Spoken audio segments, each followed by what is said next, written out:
છેલ્લા કેટલાય દિવસોથી ગુજરાતમાં એક ચર્ચાએ ભારે જોર પકડ્યું છે। ભાજપ, કોંગ્રેસ અને આમ આદમી પાર્ટીના ફોટા સોશિયલ મીડિયા પર વાયરલ કરીને લોકોને એવું પૂછવામાં આવી રહ્યું છે કે હાલ ચૂંટણી થાય તો કોની સરકાર બની શકે તેમ છે। તો લોકો સોશિયલ મીડિયામાં કમેન્ટમાં ભાજપ સિવાય અન્ય પક્ષને વધારે મહત્વ આપી રહ્યા છે।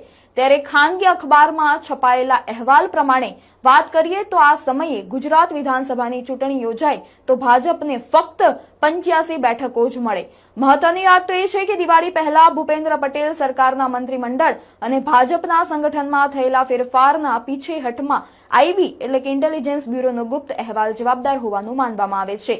અહેવાલમાં જણાવાયું છે કે ભાજપને મળનારી 85 બેઠકોમાંથી લગભગ 40થી વધારે બેઠકો 8 મહાનગરપાલિકાના વિસ્તારોમાં આવે, જ્યારે ગ્રામ્ય વિસ્તારોમાંથી આશરે 45 બેઠકો મળવાની શક્યતા દર્શાવવામાં આવી છે।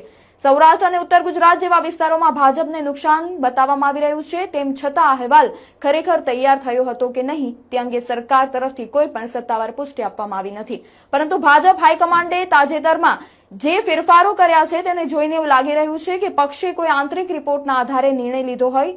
નોંધનીય છે કે 2017ની વિધાનસભા ચૂંટણી પહેલા પણ આઈબીના અહેવાલમાં ભાજપને આશરે 100 બેઠકો મળવાની સંભાવના દર્શાવવામાં આવી હતી, પરંતુ જો કે અમે લોકો આ અહેવાલ બાબતે કોઈ પણ સત્તાવાર પુષ્ટિ કરી રહ્યા નથી।